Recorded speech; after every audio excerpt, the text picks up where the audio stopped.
Perfect. and streaming. And streaming. Great. I'm gonna be in there. Oh, it still shows me. You might want to change that if you want to make me a mini me. And I also made commands in my stream, like I promised. So I have been doing something where it will like every 60 minutes it'll show um, all the factors. It'll promote all the factors. So people, hopefully, more and more people will follow um, Okay, all the that's cool. factors that Sounds way. good.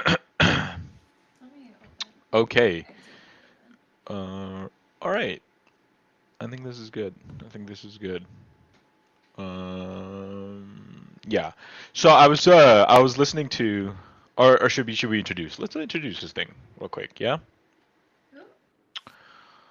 All right. I will do my introduction. Welcome to all the factors Tuesday night special. We're calling it Trump Tuesdays. Tuesday If we do night this again in the special. future, it will henceforth be called Trump Tuesday. It's been decreed, it's been passed down, and passed. Lawed. There you go. Just a Signed by little the something president. extra for your Tuesday evening. Yes, yes. We felt that we needed to do this. I think with um, well, a Europe lot. in general popping off, just chaos in Europe. Yeah, I think that's a really scary thing, and I think that warranted us to at least keep up with the current events because usually like by the time we get to Thursday like we've gone through like 1,000 news cycles and what we plan to talk about because we start planning this our Thursday night specials or our regular episodes pretty early, Hmm. right? So by the time we get there which is not really an issue for me, but I just want to I mean, um, everything we discuss is still relevant relevant. I mean, and last week we talked a little bit about the budget, which we should speak about in more in depth at some point. But the coming budget's going up, to be right, relevant for a while. But right. we talked about the budget, and that came out on Wednesday, so Exactly. So we're pretty we're caught brownie up. points for us. I think Points so. for I us. think so. We deserve some credit there. Um, so yes, but we just felt like with the NATO summit happening, and then the AI summit happening, and then JD Vance just pretty much going in there like, yeah, you guys are fucking assholes. Let the Nazis breathe a little. Or I don't think I can say the N word, by the way. I think that's against TOS. I don't. Really? I'm not quite sure. How? That doesn't make any sense. I think it is. I think it is. Uh, Okay. we have a little bit of Germany going on here. It's offensive to call a Nazi a It's Nazi. the yeah. Well, Well, we is can't. it really that surprising to you when Nazis show up in towns, right? The police protects the Nazis, not the protesters protesting the Yeah. Nazis. So But not when that we did surprising. the inauguration episode, we definitely said Nazi several times. Huh. Huh. I don't know. So we haven't been banned yet. So, but but on TikTok, But why not? I think you can't say that. I think you have to say mustache man. You can't even refer to like he can't be named. You know what I mean? Like he's the Dark Lord. Uh, he can't be named. But we didn't drop, I guess, the H word. We just said Right, Nazi. but even there they call them Yahtzees. So you're so the, Okay, yeah, I have seen that. so you're so I think I thought it that had to has do with monetization, and we're I not. think it has to do with the algorithm. Like I think the algorithm suppresses anything that has that. And I will tell you this too. I have noticed that on TikTok Live, whenever I mention certain words, like a lot of times I'll be getting like viewers cycling through, but then all of a sudden I will mention something, a certain word, and then like it shuts down. Like it still says I'm going live, but like nobody's coming through. So they like kind of like almost like shadow ban you, Wow. which I don't like TikTok for that aspect. Um, but back to what we were saying. Back to what I was saying. Um, So we felt like we should do this episode because this whole NATO Ukraine mess that is going on, and it's really important because this is going to be a catalyst for a lot of things, not just regarding Russia, Europe, and the U.S., but I think the entire globe. A lot of that's missing in the conversation right now um, is what's happening on the far east side of the world right now. Um, but how NATO responds to this will have drastic impacts, I think. So we wanted to do this and talk about a little bit of give our thoughts into what's happening, and give you guys a little bit of extra of all the factors. So here we are. Here we are. Yep. You are joined by Nav and I'm supposed to say and now. okay. Okay. All right. Well, you could have just rolled with it, but here we are. But here we are. We This is made going to be a rules. running theme. We made rules. You gotta follow them. I understand, but sometimes rules get forgotten. And we shouldn't be penalized that much for them. You know what I mean? Come on. All right. Like, Where do we want to start? okay. So let me just ask you, since this is a little bit of more of an impromptu thing, we haven't really discussed too much about it, except for what we just talked about. What have you heard so far?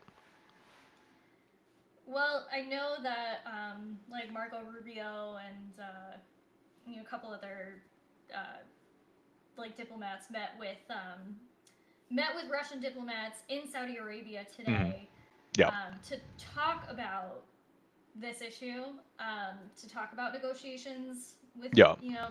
peace negotiations to end the war with Ukraine, um, and that Ukraine wasn't invited, and that none of Europe was invited. So Right. I think that's a little crazy. Yeah. I mean, I understand that you have to that each side does need to be spoken to separately, but at the same and Trump has. I mean, he had a phone call with Putin and he had a phone call with Zelensky. So it's like, okay, so why do we have to have this whole like meeting now? And I also like I saw Marco Rubio discuss it after, and I got nothing from that conversation. Basically, there's no plan for Zelensky and Putin to meet. Um, Right. no basics for like, or not that they're telling us anyway. No basics for what they think these negotiations, like what compromise they're going to come to. They just said, oh, both sides have to compromise, and then basically they wrapped it up with Trump's the best ever for allowing us all to be able to get together because I guess Biden and Putin didn't speak for like 3 years or whatever, not significantly. So according to them, I didn't really even like. I tried to fact check it, but I just kind of believe it because Biden kind of dropped off, and Putin doesn't want to Yeah. talk to Biden, or didn't No. want to. No. 100%. I think that kind of. I think just the fact that Trump is doing this and Trump wants to do this, and I want to watch this a CNN uh, video that I was just watching. It says Zelensky postpones trip to Saudi Arabia amid U.S. talks in Russia, and then there's a one of the guests that this person has on. I don't know her name. This reporter. Um, one of the guests that's on there says something really important, that it's really important for Trump to get this victory, um, of this international, because this is a big deal. If this peace talk goes through and Ukraine comes out intact, um, Mm-hmm. it's a very big deal. And honestly, if Trump does this, I will give him credit for it. I'm sorry. It's gonna be shady. It's it's gonna be weird because so far what I've heard from Pete Hegseth at the NATO summit and JD Vance, Yeah, I guess we should have it started off with how sounds they just like blew it's everything it's up. such a horrible way to start negotiations. Well, right. They gave away all the secrets. Like, Literally all the or secrets. I'm heads literally taking negotiating strategies class right now, uh, and I take it what don't do that. you don't do that. You the point of the negotiation is to obviously have both sides walk away feel like they haven't lost anything. Yes, Sure. it's a little bit different in He this literally case. said, they're not getting territory, and they're not gonna be eh, able to join me." Right, and that's why this thing is a little different because it's such a high risk, high level negotiations Yeah. that are happening right now that will drastically change the structure of the planet. Um, but you are not supposed to reveal your reservations. It's called the reservation price. You know, that's your absolute no, we're not we're not going below this because then it gives the other people the power. Like, oh well, okay, this is perfect. Like I know I just have to offer that because they're not gonna go below this, but they can go this, right? Right. So it's a silly move, and somebody should have warned them. Again, I mean, I keep hearing it being referred to as like a rookie mistake. I don't think no, that's I don't think it acceptable. is. No, no, I Okay. don't think it is. I, I think that's a wrong. you think it's That's on a. purpose? It's weaponized incompetence. Oh. This is what it is, Okay. right? It's Hmm. weaponized incompetence This is because the government version of poorly folding clothes because you didn't yes, want to do it. this is what that Okay. is, right? Because All right. now what will happen is they will go, oh, you know, we made a mistake. Sorry, it was his first week on the job. Some staffers are gonna get fired. He is just a big whoopsie that he made. Now we have to kind of give it to him. And to be fair with you, is, we have to recognize one thing before we even like talk about anything else. And I don't think anybody is arguing this. Ukraine has no power in this Yeah, absolutely. in any sense. Like Ukraine, Zelensky can sit there and just pout his face, like talking about like, no Donbass for them, no Crimea. We want all the annexed territory. He doesn't. Nothing. It's like it's on deaf ears. Well, that's Do you why know what I mean? it's like extra problematic for the U.S.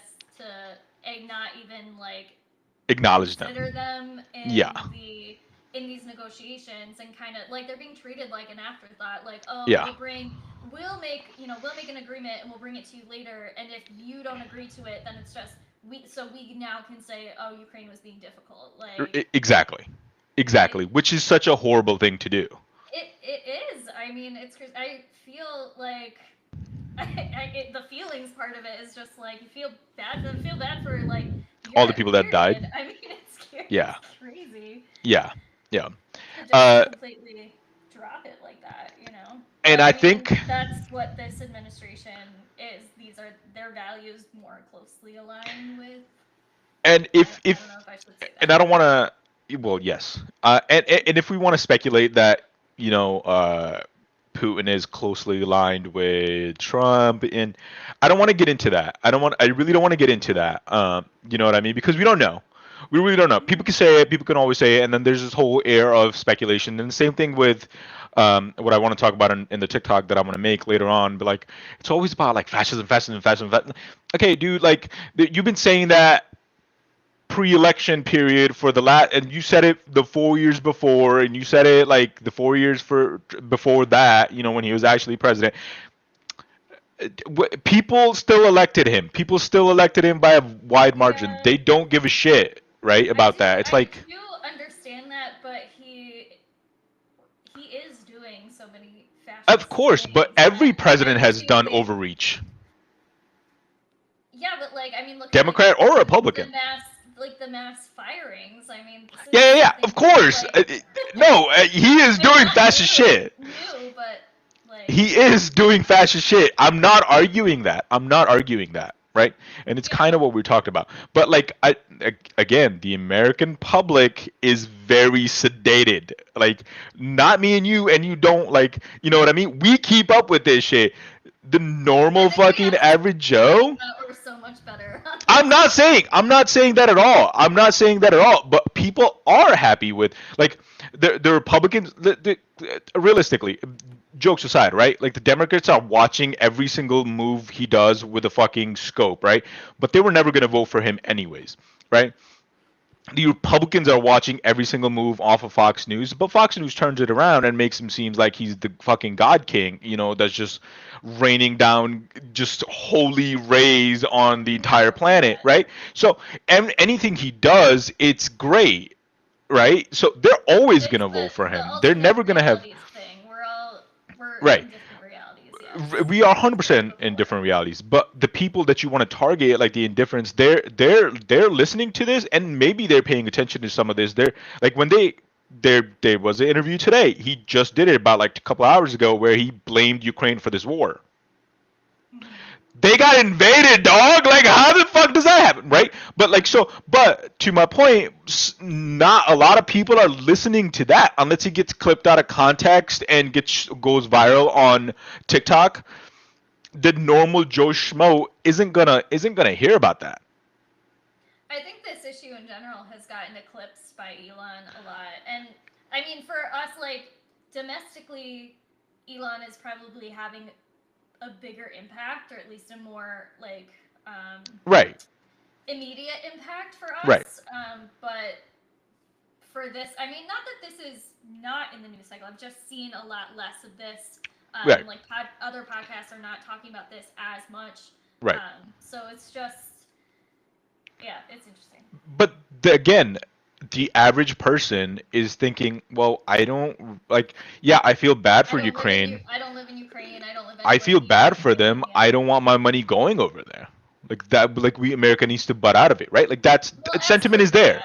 Yeah. Sentiment is there, right? That was also a big part of the campaign too. I mean, they've been told for the past, 2 years that this has been a waste of money, of our money. Exactly. So. Exactly. And I think, and this is my bigger point, and then today, Trump's interview kind of solidifies it a little bit more in my head, right? My point is, yeah, well, I'll play it. It's like a 30-minute. He's at Mar-a-Lago. He's taking questions at Mar-a-Lago, but we can listen to it like quickly.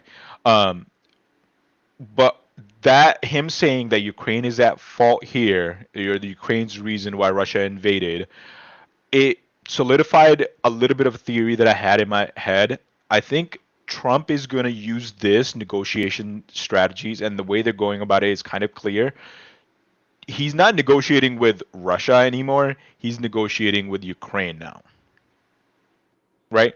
So what's going to happen realistically? What does and then on this, it's a 10-minute video that I want to listen to the full 10 minutes if that's cool with you. On this 10-minute video, the lady is talking about, well, what does Russia want out of this? Right? How does Russia win in this thing? Russia, yeah, the land part, they get more land, it's fine, but it doesn't benefit them because the way this, I'm just talking purely on negotiations right here, but the war for Russia was they want Ukraine back, but why do they want Ukraine back? They want access to the Black Sea. It's really hard for Russia to do trades in the wintertime right now when it's freezing. The entire northern part of Russia freezes, so they have no way to get their ships through, right? But if they get access to Ukraine, they get the Black Sea, and then they can do trade year round, which is worth billions of dollars, and it will boom the Russian economy. That's really why they want it. That's realistically, this is why the war have started, because this is them. The whole it used to be part of the USSR, and Russia needs to be whole. That's always been Putin's dream, and he wants to do that, and that's a bigger conversation that we can have down the road. Why NATO is absolutely necessary. That has Putin's always been his dream, but like immediate effect is that we need Ukraine to get access to the Black Sea so we can have more trade flowing into Russia, so we can have more for our ships, because natural gas is its biggest supply. If it needs to give natural gas to the rest of the world. Right now, it can only supply to Europe. Europe isn't really that friendly with Russia right now. It hasn't been for the last 4 years, right? So the only country buying LNGs is India. It's really hard to transport large amounts of natural gas to India through all that train. It's much easier to do it in ships and in a bigger quantity, right? But that's the point of the war. But what's the point of these negotiations, right? What does Putin want from these negotiations? What's been missing from all this is Putin has been sanctioned and Russia has been sanctioned to the point they're completely cut away from the world market to the biggest market, right? Um, one of the people that's I watched an interview from the Russian party 2 days ago, yesterday, maybe yesterday. One of the people that's not directly involved with the negotiations is, I believe, the Vladimir Putin's daughter's husband. He is there currently, and he's in charge of the investment fund of Russia, or something like that. Um, One of his deputy was talking about the way they're framing is that, oh, we want to emphasize to the U.S. party that's here, to Senator Rubio, Witkoff, and whoever the other guy is, um, that ever since this war, United States has lost almost $300 billion worth of revenue, by all these companies leaving Russia. Right? That was his exact words. Okay. I don't know if that's exactly true. That number is not, but that's what he was saying, right? Hmm. So from these negotiations, Russia wants to get back into the global market. It wants to ease those sanctions, so its oligarchs can invest back into the European market and the U.S. market and other markets, right? Because there's very few countries willing to trade with Russia in their own currency. They don't want to trade in their own currency. Russia doesn't want the Chinese yuan. Russia doesn't want the Indian rupees. You can't really do much with them. They want dollars because dollar is the most traded currency, right? Like that's how Right. global trade happens. Um, that is going to be seen as a big win for Russia. They don't really care about land too much at this point. At this point, they don't care. So Eventually, it do will you not happen. foresee? Okay, so you do foresee Oh no! seeing a Yeah, lot yeah, yeah, of yeah. like concern that next would be Poland, which would Yes, obviously that will be absolutely go happen. into That it. will absolutely happen if you don't stop Putin here or now from getting to it. But U.S. has no intention of doing that, So why which is would we? clear. I understand the aspect that we've lost money in it, but why would we want Russia to be a greater economic power? But that's the whole point, though. But why would we? But here's why we would. Here's why this is what we would give. This is the ask that Russia's gonna make in these negotiations, right? Oh, we're gonna back off of some of the sanctions. In return, Russia's gonna back away from the war. However, we need Ukraine to give up a little bit of territory, and Ukraine has to give up those $16 trillion worth of minerals they have to the U.S. Mm. That's what Trump wants. That's what Trump wants. He wants those. He said it. He said it. He's floating the idea of $500 billion worth of minerals. It's upwards of 16 trillion of their natural minerals, Okay. right? So that's what Trump is after. So he's So he's changed basically, his it's focus. just like eating Ukraine from both Yes, sides, and yeah. right, right, again, this is purely my speculations, but the stars are aligning towards that direction. Trump is using Russia as a bargaining tool for Ukraine. He's not fucking negotiating with Russia anymore. He is negotiating with Ukraine. He's just using Ukraine. Hmm. That's what it is. And he's gonna have to give Russia something. And it's gonna have to be, we're gonna back away with some of these sanctions. We're gonna allow the U.S. companies to go back into Russia, and you'll get to keep Crimea, and you'll get to keep Donsk, which Pete Hegs has already come out and said it. He's like, oh yeah, the 2014 borders of Ukraine, that's just not ideal. That's not realistic. Ukraine has to give Yeah. that up. He's already said that. So that means Crimea is definitely gone, Well, right. and the Donetsk region, which they've annexed, is definitely gone, and whatever other towns they've already annexed, those are definitely gone. So that is already gone because he's already said it. He's not going to take it back. It's going to be very hard to take that back in negotiations. So eh, that's just that's the way I'm seeing it. Um, And so I, oh, sorry, go ahead. no, I think to your point, what will eventually end up happening is if NATO doesn't strengthen itself and European allies don't strengthen themselves, if NATO doesn't strengthen itself and Europe doesn't come up with a coalition of its own and strengthen itself without the U.S., what will likely happen when Ukraine, after these negotiations, and however these negotiations go, if it's not in the favor of Ukraine, Ukraine is essentially going to be a puppet state for either the US or Russia. Most likely Russia, it's going to be gutted and there's going to be so much propaganda. It's going to be a prop president. Because if Zelensky doesn't walk away with a good deal, it's political suicide for him. It's That's political kind suicide of. because No, I go ahead. wanted to ask if you had heard anything about the meeting that France called. Um, if anything came out of that. Nothing's come out of it. No, I mean, Nothing's come I out didn't of it. think so. I hadn't heard, but I They've mean, there's too much animosity within the European leaders. There just is. they can't even get along with each other enough. To, No, they can't. yeah. And again, once Ukraine becomes a puppet state for Russia, then if one of the NATO countries is attacked and the US, if Russia or China even get a whiff of like, oh, NATO is not gonna, the US is not gonna be part of NATO, it's not gonna honor the articles, Article 5 of the treaty. Taiwan is instantly gone, and then you're gonna start to see Russia start to target these other nations immediately. And one of two things will happen. Either again, if Europe doesn't get its shit together and forms and form a coalition together, most likely these countries will kind of like revert into themselves and like start protecting their own borders and not care about the others, which Well, just I saw makes that UK is ready to go, like boots on the ground, or yes, you said they're UK and Switzerland both are. okay. Uh, and then there's other problems with that too. We can get into, but if that happens, if each country starts to become more isolationist and reverts back into itself, it's just only going to make Russia's job that much easier, right? Because a single country can't stand up to that much firepower.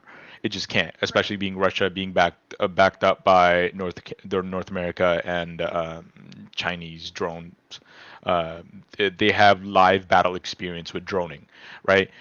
Which is the next warfare. So um, now to get into what you're saying, yes, Russia, I mean, UK and the Swiss have both committed to having troops on the ground.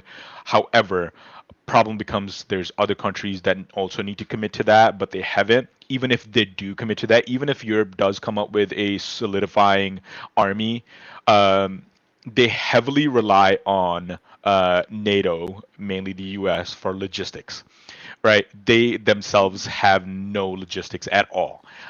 They have enough firepower in terms of planes, battleships, and So nuclear the weapons, defense but spending that they're talking about upping, it would mostly be going towards that. it would go towards logistics and materials and ammunition. So they, somebody I was watching, a military specialist, he says all of Europe pretty much has, if it's an all-out traditional war on the ground, in 2 days they will run out of ammunition. Oh wow. So 2 days. Uh, uh, they need to commit to that right now. Europe needs to get together, commit to recreating its war supplies, whatever you want to call it, wartime supplies. Which again, the fact that we're talking about that, if all countries start to arm themselves, that's that's a cause for World War III. It's the Right. continual escalations, right? So if this is why I think this whole Ukraine negotiations are so important, and I think supporters are already kind of getting into it, um, Well, not and to backtrack. strategists. Well, not to backtrack, but I mean, back to what JD said. I mean, he basically doubled down that when and if that all happens, You can't count on the U.S. You to, cannot count on the to U.S., do which anything because we're and who basically does that saying benefit? that we've made an enemy out of you. It only benefits two countries, Russia and China. Us and Russia. Oh, well. No, Russia and I China. mean, it doesn't benefit us, but No, yeah, it doesn't so benefit us China anyway. basically gets to like stay out of all this for now. No, It but just but benefits. but as soon as they get a whiff that U.S. is not willing to help its allies, they're attacking Taiwan. Yeah, I mean, I They're saw taking that Taiwan. they've been, um, they're calling them like test attacks or whatever. Yes, Like, they've kind of they, like playing it out. yes, there've been multiple tests of this happening. They both have giant super AI computers running simulations of what will happen. The U.S. has already been doing it. Pentagon's already been doing it, and so has the Chinese army. We've been running these tests over and over and over again to see like what's the best strategic way of it. Um, the one thing that there's a Wall Street Journal video of interviewing this AI scientist who's and a military leader. I think he's a four-star general, but he's a scientist really. He's pretty much kind of like going over like how the Chinese American war would play out step by step. They're doing it, and basically it just starts with obliterating the shit out of Taiwan. Like it just because like where does it go from there? but I mean it's just gonna escalate from there because the closest bases we have is what Japan, Australia, but Taiwan is literally like a 2 hour drive to fucking China, right? So what will most likely one of the few steps will happen is they're gonna get there first on the southern tip, right, and then the U.S. will enter from the northern tip of Taiwan and the first target. If the U.S. at all sees that they can't maintain control of Taiwan, the first thing the U.S. is going to do is bomb all the chip factories. They're going to bomb their own factories. It's just what they will do. They don't want to let the Chinese have it. They don't want to get right. They don't want to. That's what they did in France in World War III. I mean World War II. As soon as they saw that France was going to be overrun by German military, they literally bombed every single one of their tank factories. They're like, well, you're just not going to use our factories against us. That's what they did. And that's what they will do again. History repeats itself. History always repeats itself. So, again, but this is and there's already senators out there that are saying we need to back away from Taiwan. Or NATO, I mean. We need to get out of NATO. So, which is not a great sign. Only two countries win out of this, and it's only going to lead to World War III, unfortunately. But do you want to watch this? This is really, I really like this CNN, what do you call it? CNN video. It kind of captures what's happening relevant. And it's only 8 hours ago, so this happened. This is today. Let me know if you can hear it. U.S. and Russia over the war in Ukraine. Secretary of State Marco Rubio was sitting directly across from Russian Foreign Minister Sergei Lavrov. He looks so goofy. The U.S. says he looks a little out of place. Laying the groundwork for ending the war, even though Ukraine and its European allies were notably absent. Waltz over there is pretty stiff too. He's like. He's what? Stiff. He's very stiff. They all look in on the high-stakes meeting and the path going forward. CNN's Alex Marquardt is in Riyadh, and Nick Payton-Walsh has the view from Kyiv, the capital of Ukraine. Nick, let's start with you. You have some strong new reaction from the Ukrainian president. Yeah, you mentioned there how Ukraine was not party to these talks, that increasingly from the readout we've got seemed to be about the improvement of American and Russian relations, notably the improving of diplomatic relations and embassies in Washington and Moscow. We've had our first reaction.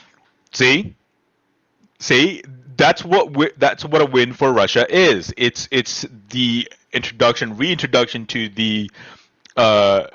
the global stage again. The embassies being open, that's a huge deal. Yeah, they kept talking about that, or Rubio kept saying to this meeting. Essentially, that's a win. That's a win for Russia. Well, he talked about it like it was a big win for. It's not. How is it a big win for U.S.? It like. Thought that was weird too. I don't know. I guess it's to enhance Trump's image of like this great collaborator or something. I mean, when everything falls to shit, it's not gonna like. I don't see how that's gonna help, but I guess it's the spin. We'll have to see. Cairo, I need you to run for president, brother. Go ahead. I can't do it, but you go ahead. I'll vote for you. About Ukraine, we thought without Ukraine being there, from Ukraine's President Volodymyr Zelensky, who said in Ankara, Turkey, sort of hovering around the Gulf area over the past few days, saying he would go to Saudi Arabia tomorrow. That he said. I love how you say Zelensky's just hovering around, like waiting to be invited. Please call me. Please let me in. He's like that meme. Just let me in. Let me in. Ukraine is a no-brainer to support. I have zero clue or understanding how supporting Russia would be illogical, or any pro-American MAGA ultra would support anything that would help Russia. But it's the God King, right? Like we've been hating Russia for Keep talking, I'll be back. 60 years. Like, what are we doing? But it's the God King. The God King has declared Russia a friend. I mean, even during the the campaign, we had people saying like, oh, you know, I trust MAGA people saying I trust Putin. He takes care of his people. Exactly. Okay. Tucker Carlson running around the grocery stores of fucking Russia talking about, like, look how cheap they are. Look how great they live. Yeah, going on the propaganda ring. But that's what it is. Propaganda works. As much as people say, oh, performative politics doesn't work, it works. It was a bilateral meeting, not related to these talks, but I think many thought perhaps there was some suggestion in his mind maybe he may end up involved somehow. Well, that's now not. I mean, they should be, not ideologically. I just mean like the pro-America in them should be, but yeah, the sell your soul for Trump's approval part of them can't let it happen. It's because it's conflicting, right? Because it's conflicting. They want to be like, oh, Russia bad, because that's what they've been told all their life. Yeah. But then if they say that, and Daddy Trump goes on TV talk about, like, hey, look how great Putin is. I love how he runs his country. It's a bigly country. I love it. You know, and then they're like, well, is Russia good? Maybe I was wrong. Well, going to happen. He's just announced that he will be cancelling tomorrow's trip to Saudi Arabia, postponing it till the 10th of March. That's a long way down the line in diplomatic terms. He also says, we want an end to the war. We want it to be fair and nothing that anyone decides behind our backs. I think that's fair. He goes on to say, we weren't invited to this Russian-American meeting. It was a surprise for many people. We got the information from the media. I don't really... Jesus Christ, bro. From the media? They didn't even call this man? He's out there fighting day and night. His people dying, and they didn't even call this man. They didn't bother to say, "Hey, we're meeting." Yo, they do like. Yo, this fucking U.S. empire is fucking ruthless, dog. Like, they are straight up mafia style doing this shit, man. Really care who will stay in Riyadh and who's leaving. I don't care if our partners think something unnecessary about us. Determined, perhaps a little angry there, and certainly deciding that any fallout from this meeting, we do seem to get the impression that the Americans and Russians are not staying on for further talks, doesn't involve Ukraine at this point. Zelensky will receive the American Trump administration envoy to Russia and Ukraine, General Keith Kellogg here, likely Thursday, Friday. But this is a stark reaction to talks which do appear to have been essentially about improving the American-Russian relationship, possibly making a peace deal in Ukraine part of that wider deal than the focus. What did I say? It's about Russia and U.S. Ukraine has no say in this. They're gonna get fucked to the brim. Like, it's gonna be insane. Focus of that main deal, and perhaps Trump wants the minerals. He needs the minerals. That man loves a good mineral. Listen, and you know what's gonna happen? They're gonna use this, and all the MAGA are gonna go, but look what he did for America. And again, if you're looking at purely like American dominance, if Trump does get the minerals, if you're looking at like pure profit, you know what I mean? Like, if you just don't give a shit about the Ukrainian lives and want to get closer to World War III, 100%. Like, this is 100% a good deal in terms of money. You know what I mean? For the U.S., if he does get there. It's a real shitty deal for everybody in Europe and Ukraine. Yeah, and then once Putin is super powerful and Yes. it creates an economic superpower, he's just gonna keep being super nice to us because He's just gonna he be and Trump nice. are best friends. Well- They're best friends. Well, realistically, I think Putin is gonna die very soon. Probably. Remember the rumors that he had pancreatic cancer? Those were like a couple years ago, and Yeah. he's still around. So I guess that was false. Yeah. That's another thing I want to kind of look into is the successor for Putin. He's already kind of decided who it's going to be, and he's been grooming him for a couple of years. But it's going to get very tricky when Putin dies. Because that whole government, that whole goddamn country runs on the back of one man, and it's Vladimir Right. Putin. Right. It creates a vacuum. I mean, to a lesser extent, Trump's kind of doing the same thing because he has no proper. Yes, successor. unless it's I just mean, another Trump. obviously It's not nearly the same thing, but No. Yeah. people don't even. I don't think any of his kids even have. Like, I don't think they could even capitalize off their name enough. I think Ivanka could if she wanted to. She's the only one, but I don't think it would work. And B, I still think the woman thing would go against her. I feel like MAGA and Even Super American her. Patriots. I'm sorry. Go ahead. What were you saying? Oh no, I was just saying, even her, I don't think she. Yeah, would work I don't out. think she has a passion for it. I think she doesn't want the headache. I feel like MAGA and Super American Patriots would be the most for Ukraine. Like in a normal world, they should be, because they're pro-military as fuck. Like they have like their dicks in their hand and a gun in the other one, like ready to fucking go. You know what I mean? Jerking with one and then like shooting with the other one. Well, it kind of it's that fantasy that they have where they're all just gonna have to rise up and like Macho man. their militias and Right. save the day, but Right. I guess over there they're for Just the extreme people just getting homophobic crushed. fantasy they have. Okay. Fuck around, find out results when you. It's like homophobic and homosexual at the same time. It's so weird. That's masculinity, I guess. It right. It's like Sparta all over again. They're like fucking just violent prone, but they be fucking each other in the ass like all day long. Minerals and new U.S. Territory expansions because you can't have. Well, we're still working on that. Yeah, those aren't out of the question yet. Right, that's what it is, right? Like, dude, like, you know how we go, like, oh, I kissed a homie, but I was wearing my socks, so it wasn't gay? It's like that. I kissed a Is that what homie, they say? but I had a gun in my hand, so it was pretty straight. No, that's 100% what they say. You never heard that before? No, I've never heard. Yeah, that's 100%. That's a thing. That's very much a thing. Okay, let's see. Perhaps I think this reaction from the Ukrainian president. It's when the reporter brings on two girls that I really feel want to pay has attention been to. made to their benefit there. I won't pause and for really that. how isolated they've begun to feel over the past weeks. Yeah, they clearly feel iced out. Alex, so what is Secretary Rubio saying about the meeting and any tangible outcome? Well, Pam, I think that the only tangible from this is essentially. What? I said all I hear is just like carrot chomping in the back. I'm sorry. I'm sorry. It's okay. I'll try to tune it out. I'm sorry. No, I won't eat the carrots anymore. I go to the blueberries.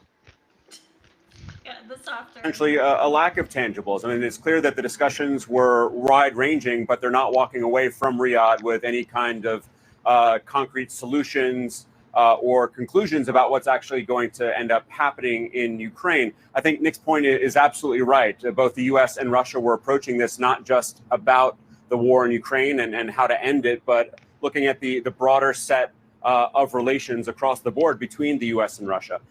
We do have a rather specific list from the State Department of what was agreed to in terms of the conversations that will be going forward. Reestablishing functional diplomatic facilities in Washington and Moscow.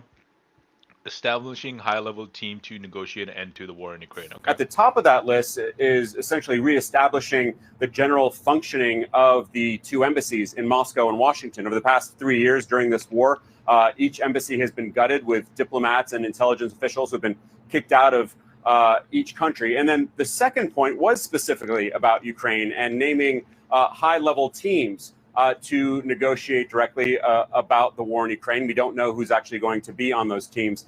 And then the third point was more forward-looking, and this gets to that broader conversation, that broader relationship between the two countries. Here, interestingly, you have the U.S. talking about the potential for historic economic and investment opportunities that would follow between the U.S. and Russia after the war ends in Ukraine. And then finally, that last point, just generally speaking. Jerry, what was that? It's putting it nicely. Yeah. That the 5 principals who sat at the table today in this palace here in Riyadh will continue to talk. But what was clear, Pamela, is that the way that the U.S. viewed this is that this was talks about more talks. Here's what Secretary Rubio had to say just a short time ago. But we have to understand that it's been 3.5 years since there's been any sort of regularized contact between the United States and Russia, and in some cases between any of the participants in this conflict and Russia. So the goal of today's meeting was to follow up on the phone call the president had a week ago and begin to establish those lines of communication. The work remains. Today is the first step of a long and difficult journey. And Pamela, there had also been some thinking that this meeting would lead to a summit between Presidents Putin and Trump, perhaps as early as next week, both the U.S. and Russian sides making it sound like that is very unlikely. No date, we are told, has been set for that meeting. Pamela. All right. Nick Payton Walsh, Alex Marquardt, thank you so much. Let's continue this conversation. Joining us now are CNN Global Affairs analyst Kim Dozier and former CNN Moscow bureau chief Jill Doherty. Kim, what do you make? Huh? I said, yeah, these are not girls. Let's not be. Yeah. Not be Especially the Moscow bureau chief. She is like her analysis was excellent. Of Zelensky postponing his trip to Saudi Arabia. That seems like a significant and perhaps negative development in the overarching goal of reaching a peace deal. How do you read it? Well, it's one way to send a message that he doesn't like how the White House has handled these opening talks with Russia, that he doesn't feel like he's been looped in. And when you widen out to the European community, they all feel gut punched and slapped in the face that after years of close cooperation through the Ramstein process under the Biden administration, this time they didn't even get the courtesy of a heads up that, hey, President Trump is going to follow through with his promise to try to make peace between Ukraine and Russia with this phone call with Vladimir. Rubio's comments sound like so silly. Just like, I mean, just to talk on like the spin angle, or what they're trying to convey is to like the strength of Trump, basically. Just him as like this great collaborator. He restored a relationship that's been dead for 3 years or whatever. And then he went ahead and slapped everybody else who we've been allies with for decades right across the face. It's like, so, like, what? Like, what are we trying to accomplish here? Yeah, and part of it, and part of Rubio's statement is false because there have been contacts by Turkey and multiple negotiations, multiple efforts by Turkey to try to get Russia and Ukraine to the same table, and the U.S. has certainly been part of those conversations, and so has Europe been part of those conversations. So it's not entirely true. Yes, there's been no direct contact with the U.S. and Russia. I'm sure there was probably some back channeling going on that was happening. No direct contact, I guess, but it's definitely not that there hasn't been any kind of like exchange happening there at all. Turkey's tried multiple attempts. That doesn't surprise me that it was an untruth, if not a complete lie. Yeah. So yeah. Vladimir Putin that he had last week, and from there we're going to see if we can have face-to-face, lower-level talks. If anyone had gotten that heads up instead of the way this unfolded, look at the headline. Just look at the headline. Russia intensifies attacks on Ukraine as U.S. and Russia talk. Like, right, really showing some good faith there. exactly. You know they don't give a shit like about what the fucking U.S. want. They know they want this already. They know they've gotten the U.S. to the table, and they can be Yeah. introduced right back into the larger global society. They've I won. mean, That's what they wanted. Just another example of Rubio being full of shit. I mean, of course there hasn't been significant talks if you have somebody who's completely unwilling to negotiate if they don't get what they want, and now you come in, you're willing to give them more of what they want. Like, that And wasn't, you're not a skilled tactician there. Like, right. And to the point, the negotiations haven't even started yet, and you've already given them what they wanted from this like old meeting. that's true. I mean, we're having the meeting to talk about the meeting, and everything they want is on the table. Like, Nah, bro, Chucky Milk is the way to go. I fuck with Chucky Milk heavy. Everyone hearing from Trump out of the Oval Office about things, and then the bruising comments from a series of U.S. officials in Brussels and Munich, they feel very differently. So one of the only things Zelensky can do is withdraw his presence and say, you're not going to bully us into this. Yeah. And Jill, the Kremlin has framed the meeting as aimed at restoring U.S.-Russian relations. Do you think Putin is using this to regain relevance on the international stage rather than actually achieving a peace deal with Ukraine? Yeah, her analysis is excellent. Well, I mean, they eventually will probably get around to trying to establish some type of peace deal or at least a ceasefire. But I think, if you look directly at what the Russian representative, Yuri Yushakov, who is a very experienced diplomat, was saying, you would have known right from the beginning that the primary thing that they wanted to do, the Russians, was to restore normal relations with the United States. And then Ukraine is down in second place. I think it's really important. This is where it gets really complicated.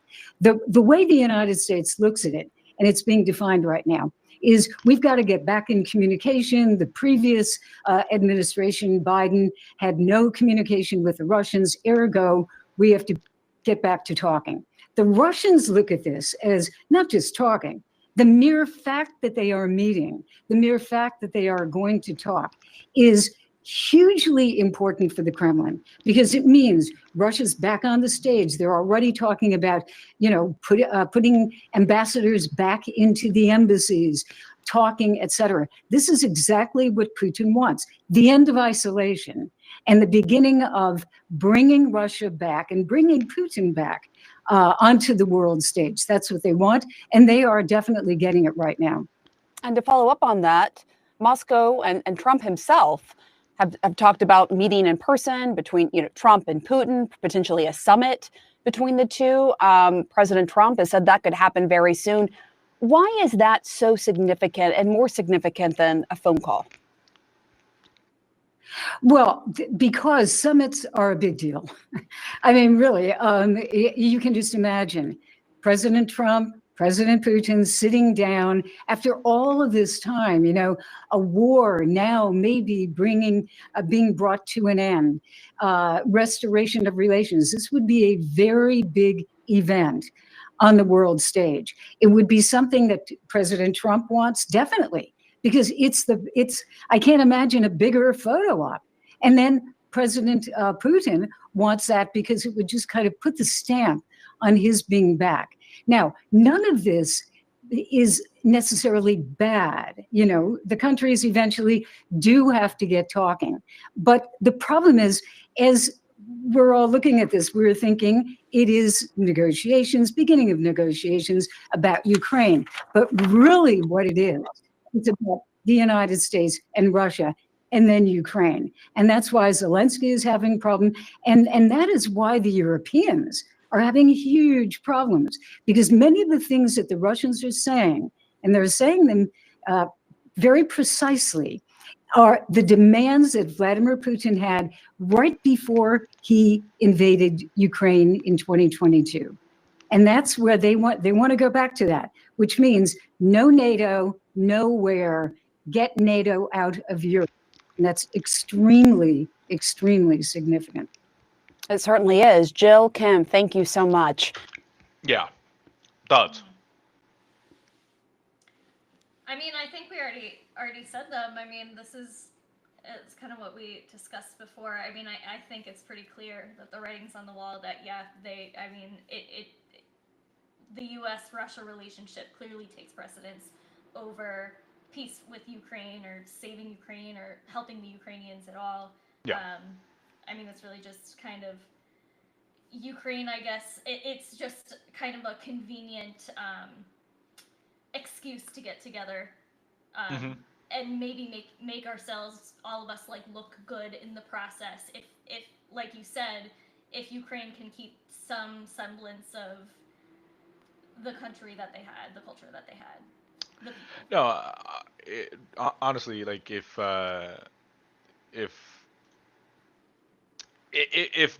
Ukraine doesn't walk away with some sort of sovereignty and some sort of semblance, it's gonna go very bad, very quickly downhill. Yeah, I mean, there's a couple other videos if you want to react. Yeah, it's fine. We can do that. Huh? Yeah, we can do that. So I haven't watched this one. It's about 13 minutes long. This is my first time watching it too. It's BBC. This is the one that's Trump blaming war in Ukraine. Ukraine. He was speaking after talks were held today in Saudi Arabia, where Russian and American diplomats discussed ending Russia's 3-year campaign. More on those talks in a moment. But first, let's go straight to Washington and to our North America editor, Sarah Smith. Sarah, what more did the president say? Yeah. Well, he said he thinks he's the only person in the world who can end this war, as well as saying that he has the power to end it. And also repeating that if he had been in the White House 3 years ago, this war would never have begun. Now, he said that before, but he's always implied that that was because Vladimir Putin would not have dared to invade Ukraine if Donald Trump had been the president of the United States. But speaking a few minutes ago, I don't know if they're gonna. I don't know if. Let me see. I don't know if they're gonna play the video that I want to watch. I want to see like his actual interview. Oh, there was another video. It was his actual interview. Where is it? You said this happened. Is this the one? Yeah, I think this is the one. This is the one. This is his actual thing, where you're actually gonna hear the questions. In the United States, where Donald Trump, the U.S. president, is speaking. Well, they did already, as I understand it, reduce their car tariff all the way down to what we have. And a lot of that will take place, and I think some won't do it and some will do it. But the EU had a 10% tax on cars, and now they have a 2.5% tax, which is the exact same as us. So already we've saved a tremendous amount. That would be great. If everybody would do that, then we'd all be on the same playing field. Because essentially what we're doing with the tariffs is, you know, they charge us, we charge them, same amount. And it's called reciprocal, actually. Yeah. I love it. And so the EU charge us, we're charging them. You know, I appreciate that they did this, but, you know, the EU has been very unfair to us. We have a deficit of $350 billion. They don't take our cars. They don't take our farm products. They don't take almost anything. They take very little. And we're going to have to straighten that out. And we will. I have no doubt about it. Yeah, go ahead, please. Thank you, Mr. President. Can you tell us a little bit more about the Russia talks, your impression of how they went today, and if you're perhaps more confident or less confident with the deal after what happened today? Well, much more confident. They were very good. Russia wants to do something. They want to stop the savage barbarianism. I mean, what's going on over there? It's soldiers are being killed by the thousands on a weekly basis. It's ridiculous. And they're not American soldiers. They're Russian soldiers and they're Ukrainian soldiers largely, although a lot of Koreans have been killed, as you know. Quite a bit of them have been killed. They came over to fight, and a large portion have been wiped out. Like, there's no, just no fact checking when he's talking, man. Like I understand you're the reporter. If you interrupt the president, like, you're never going into the fucking White House ever asking a question. It's just, but you're just listening to him. You're just like, millions of soldiers, thousands by the weekend. You'd think they'd run out eventually. Right. The war's been going on for like 3.5 years now. But we want to end it. It's a senseless war. It should have never happened. Would have never happened if I was president.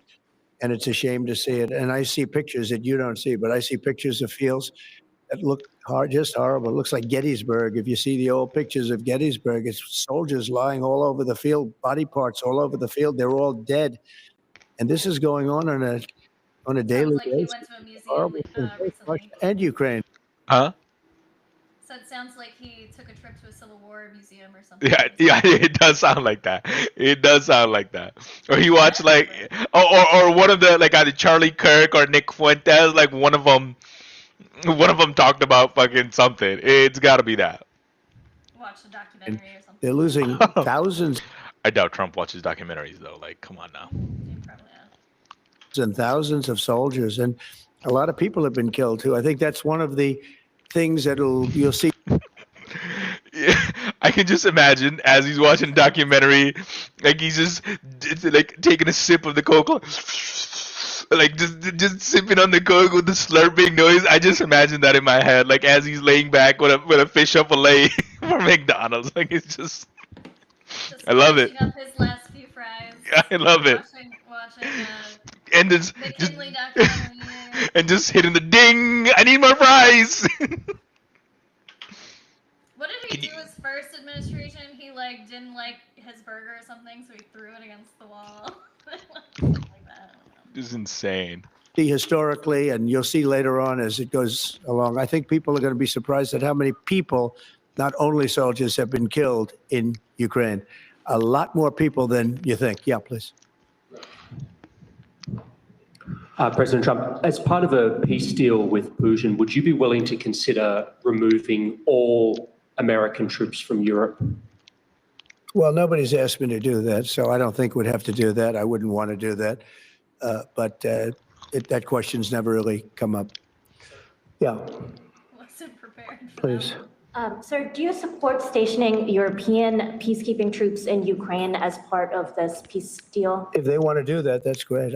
I'm all for it. If they want to do that, I think that'd be fine. I mean, I know France has mentioned it. Others have mentioned it. UK has mentioned it. But yeah, if we have a peace deal, I think having troops over there from the standpoint of Europe, we won't have to put any over there because, we're very far away. But having troops over there would be fine. I would not object to it at all. We're talking about this now, peace. We have either a ceasefire or a peace itself, and we're looking to do both. We'd start off with the ceasefire, and if they want to do that, I know France was willing to do that, and I thought that was a beautiful gesture. Yeah, please. A beautiful message for Ukrainians who, after 3 years of fighting, might feel betrayed or disappointed at not having a seat at these initial talks in Saudi Arabia? Well, I think I'm really disappointed in what's happened. I've been watching this for 3 years. It's a war that would have never happened if I was president, and would have never I've been happened. watching these people being killed at levels that you've rarely seen, not even close, since the Second World War. Huh? He dodged that question. Oh yeah. Because he wants to glaze himself. If he could Hugh Hefner himself, he would Hugh Hefner himself. He's just repeating what he just said. I think I don't know if they're gonna play it in this interview, but the other video that I was watching, he just he goes, Biden was horrible. He tends to do that. He just shows up out of nowhere and he's just horrible. like he just described Biden as a ghost. Like he's still gonna show up out of nowhere. Like this dude is terrified of Biden. He's haunted, yeah. Just pops up. How did I lose? And I'm very disappointed. I hear that, they're upset about not having a seat. Well, they've had a seat for 3 years and a long time before that. This could have been settled very easily. Just a half-baked negotiator could have settled this years ago without the loss of much land, very little land, without the loss of any lives, and without the loss of cities that are just laying on their side. You have those magnificent gold. Why is he punishing Ukraine for what he's saying Biden did? Like, It's just- Biden's incompetent, so we're sorry. blaming you. We're punishing Ukraine for it. I'm sorry. I know you want to have a serious topic conversation on that point, but he just said the cities are laying on their sides. Like they just took a sleep. They just took a nap. I'm never here. I'm never here. The cities are just laying on their side. I just. The words just fumble out of his mouth. Golden domes that are. Can we go back to that real will quick? never I be want to listen to cities that. are just laying on their sides. You have those magnificent golden domes that are shattered. Will never be. The magnificent golden domes. What the fuck are these magnificent golden domes? Replaced. You can't replace them. 1,000-year-old domes that are so beautiful. You can't replace that. Dome. The whole civilization has changed because of what. So when they're worried about not being seated, you mean somebody. The domes. That should have got. Trump, I think Trump is missing Stormy Daniel because he needs some dome.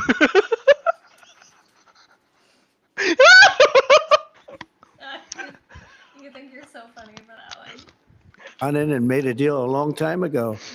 You could have made a deal. This is one that could have made a deal. There was no talk of this during the Trump administration. Putin would have never, ever done it. And by the way, we wouldn't have had October 7th. You know that? We wouldn't have had October 7th either in Israel. And we wouldn't have had that mess that's going on over there. It's like we have great fire people here. We're putting out fires. All over the world, we're putting out fires. So that wouldn't have happened. And you know what else wouldn't have happened? Inflation.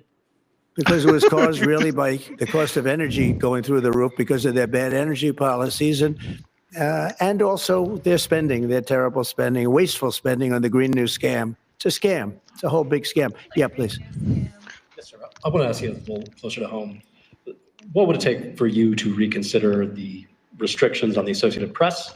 And secondly, some of your advisors are concerned with the Associated Press's style guide, using language and giving guidance to not use words like illegal immigrant or to use phrases like gender affirming care. And they're concerned about that being an encroaching of liberalism. I need a MAGA hat. In the way in which the press writes about things. Do you share those I concerns? want a MAGA hat. Well, I do think that some of the phrases that they want to use are I just need to be on ridiculous, MAGA. and I They're think, winning. frankly, they become obsolete. I'm a winner. Especially in the last.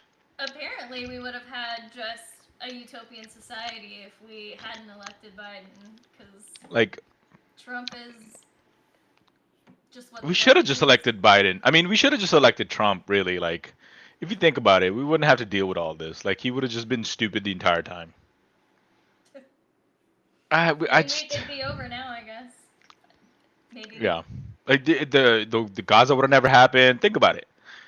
Ukraine would have never been invaded. Inflation would have never happened. Everybody would have just been too scared, I guess. And again, like, we would have just had the 8 years of Trump and just gone. You know what I mean? It would have been in the past. We just didn't appreciate his brilliance. We didn't. It's really unfortunate. It really is. Now he has to come and fix all this big mess. Ugh. Big, beautiful mess. 3 weeks, because many things. And he have could have been happened getting all in the last dome 3 he weeks, wanted, and, you know what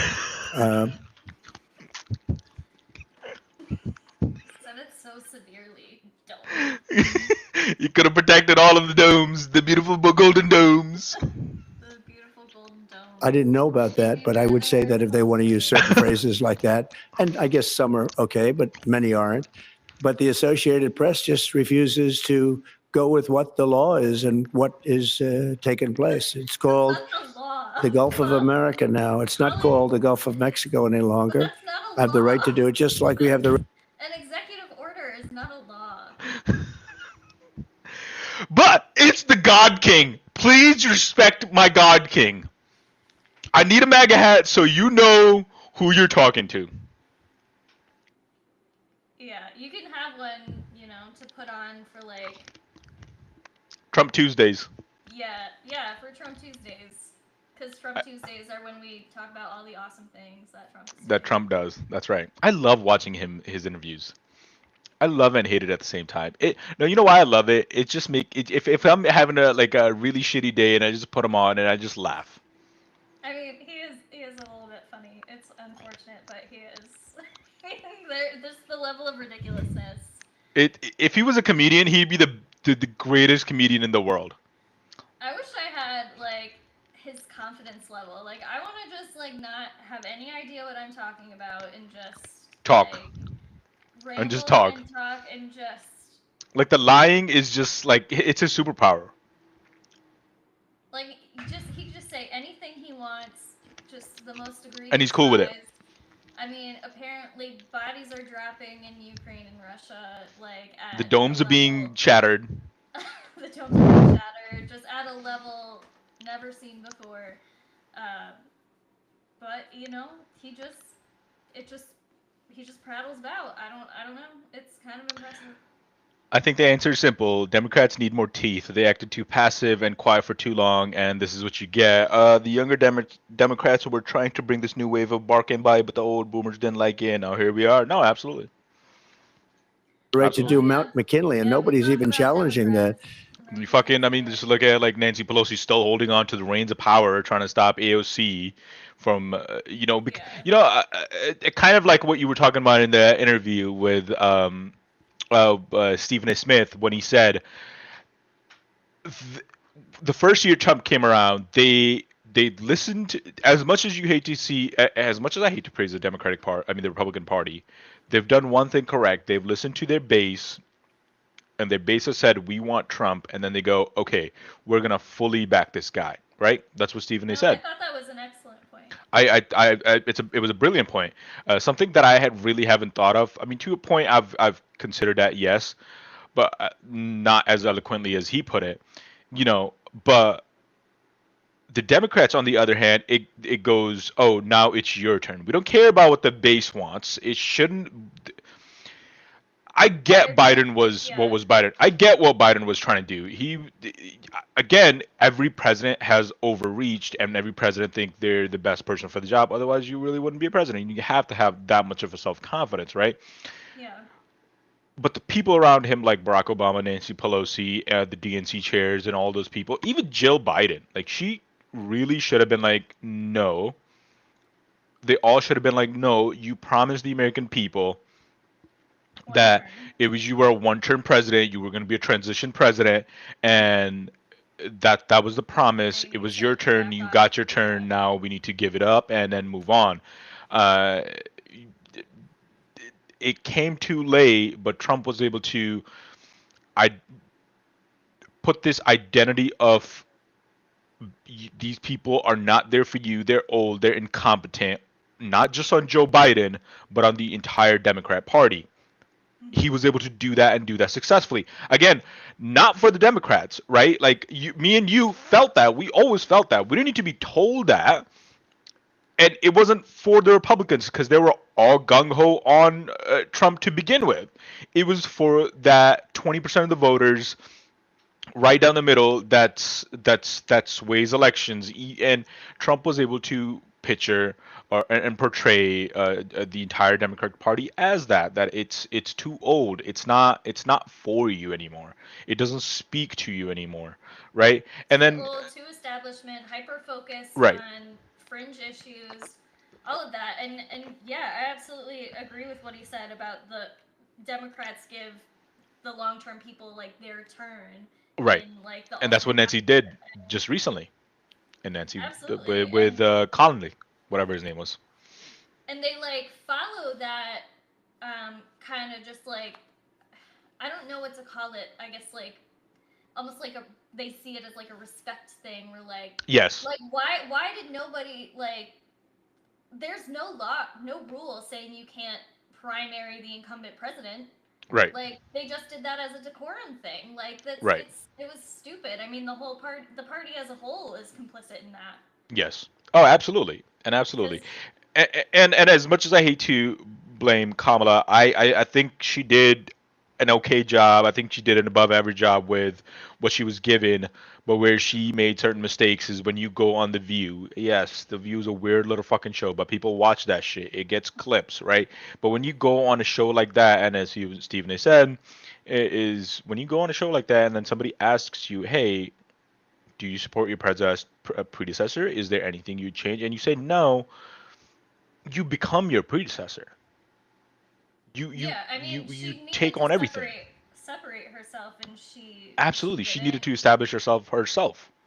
Yeah, and I mean, at the time, I kind of excused it as like, oh well, you know, she is still working under him. We don't know the Yeah. extent of whatever negotiations they have going on, especially when it came to like Gaza Israel stuff. Yeah.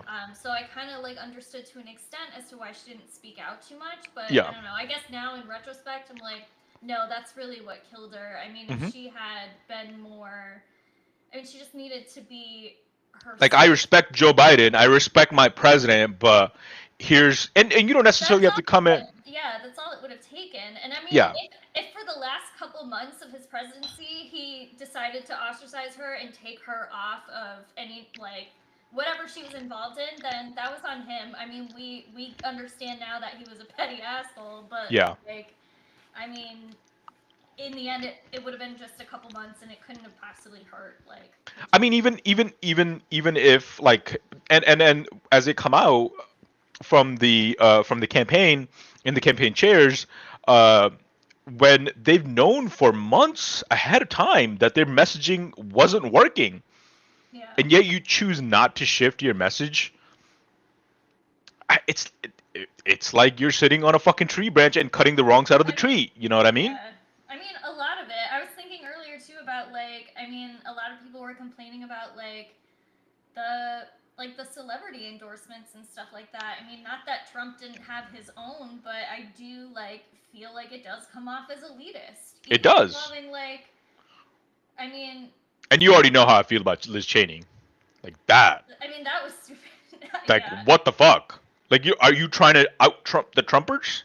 Like, you're trying to out Republican the Republicans? Like, Oh, that's it. They tried to lean towards the right to pick people up, and Yeah. it just didn't work. Even her talking about like, I mean, you know, Stephen A. Smith didn't bring this up, but I was thinking about like even when she was asked direct questions about like the way Trump talked about her in terms of her like her race and her gender, like she basically would deflect and say, you know, I'm not here to talk about that. I'm here to talk about my message or whatever. But it's like, okay, but that's something that people, if you showed that you don't tolerate the disrespectful things that he's Yeah. saying, if you like voice an opinion on it, Yes. like that's gonna like affect people because that shows that you're like a real person. Like, right.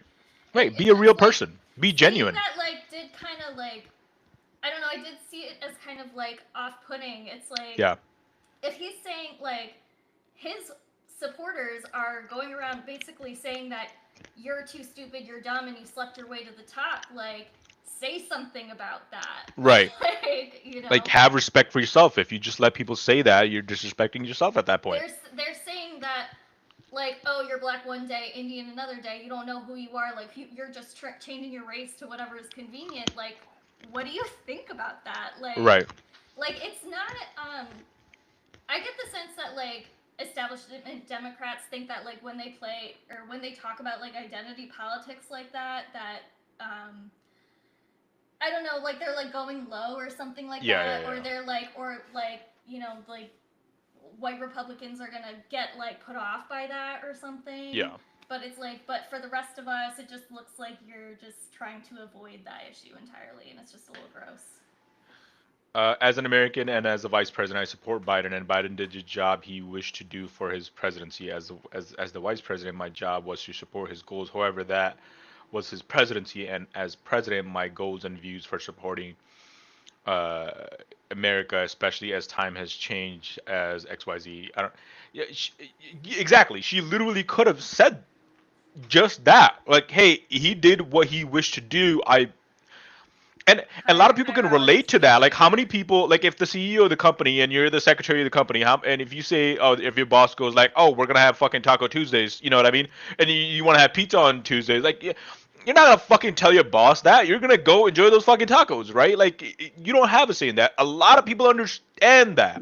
Understand that sentiment. But now, if one day you're the CEO, you're magically the next CEO because your other CEO got fired, and then like somebody is putting a mic to your, to your fucking mouth and saying like, what do you think about your RDCs? You're going to continue the same policies? Be different. You just saw what happened to your guy. Like, your guy got fucking two-punched in the fucking teeth. Like, come on. Yeah, no. I mean, You know what I mean? Like, don't the do worst that. thing you can do is give the impression that you're going to be exactly the same. Exactly. That's not what people wanted. So I just You didn't even want him the first time.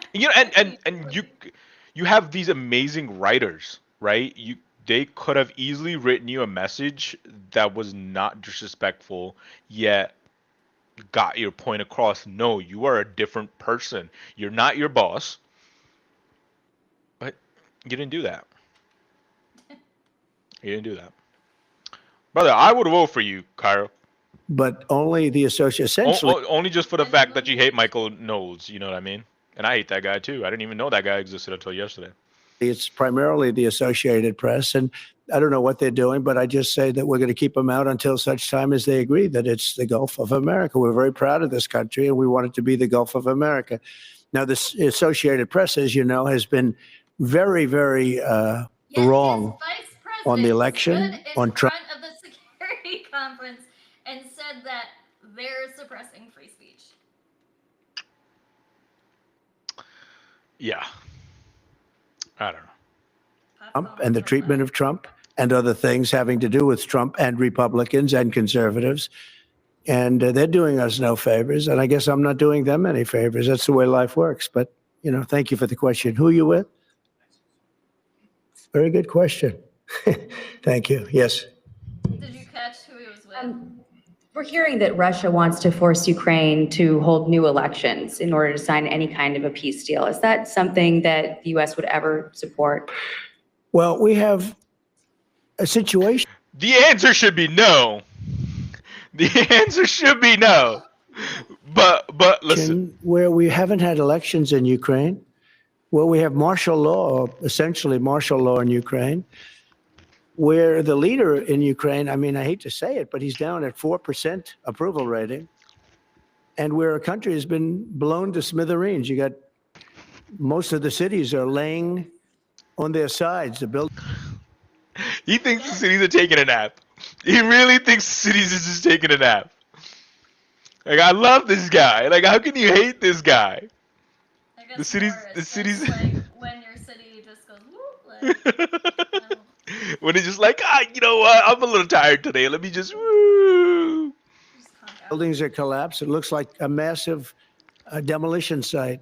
So many of the cities. I mean, they haven't done it in Kiev because I guess they don't want to shoot too many rockets in there. They've done it 20%, but they haven't done it 100%. If they wanted to do it 100%, it would probably happen very quickly. But you have cities that are absolutely decimated. And yeah, I would say that, when they want a seat at the table, you could say wouldn't the people of Ukraine have to say, like, it's been a long time since we've had an election. That's not a Russia thing. That's something coming from me and coming from many other countries also. Ukraine is being just wiped out. Look at what's happening to the cities. There are cities, there's not even a building standing. It's a massive, you talk about Gaza. I mean, it's literally, these cities look like Gaza. Actually, many have percentage-wise more buildings knocked down than in Gaza. So, people are tired of it. People want to see something happen. And, he loves his percentages. I mean, again, when you can just make them up, why wouldn't you? That's also true. Other thing that it's been bothering me for a long time because I solved the problem with NATO. They paid hundreds of billions of dollars into the funds of NATO when I said you got to pay because the United States was paying for European countries and then they take advantage of us on trade. But I've seen it. Look, they have to pay. They have to find out where's the money going to. We have, I believe President Zelensky said last week that he doesn't know where half of the money is that we gave him. Well, we gave them, I believe, $350 billion, but let's say it's something less than that, but it's a lot. Huh? Did he actually say that? I don't know. Probably not. Probably not. And we have to equalize with Europe because Europe is given a very much smaller percentage than that. I think Europe has given 100 billion, and we've given, let's say, 300 plus. And it's more important for them than it is for us. We have an ocean in between, and they don't. But where is all the money that's been given? Where is it going? And I've never seen an accounting of it. We give hundreds of billions. He can't be real. Like, he can't be. You know where the fucking money's going, dog. The money's going to Raytheon and Lockheed Martin and fucking Anduril. Like, that's where the money's going. Well, You know where the money's going. Right. I mean, that was laid out clearly, I thought, And all the fucking funding bills passed? Yeah. that it, like, it's mostly going towards, like, American companies. what was it, like, we sent stuff and then we kept the money to, like, make better stuff or something? Yes, that's exactly it. We sent him shitty drones, so he got the good drones. Nice. That's what we did. Package. I love that for us. I love this guy. This is why I want the MAGA hat. I want to be on his fucking team. Of dollars, I don't see any accounting. So I want to see. Just like USAID. Never seen the accounting. The Office of Budgetary Management don't know what they're doing. They're sending condom bombs to Gaza, to Hamas, condoms to Al Qaeda. Like, no. We need them to be raw dogging out there. They need to be fucking, and they need to be raw. We're protecting the children. That's pro-life. We gotta protect the little Hamas kids. That's what we gotta do. I don't want all these people killed anymore. I'm looking at people that are being killed, and they're Russian and Ukrainian people, but they're people. Huh? Did you know that Russian and Ukrainian people are also people? No, I just heard. It's a brand new information for you. It's fresh knowledge. The anatomy. I'm learning. I only thought the people that are people are like people American. around me that I can see. And just white Americans at that. Because other people are people. I mean, dude, that's what isn't that what RFK Jr. just said? Like the Jewish people and the Chinese people can't get COVID. He's literally said that the Jews and the Chinese can't get COVID. It's just impossible for them to get COVID. What the fuck are we? We're living in a simulation. I swear to God, we are.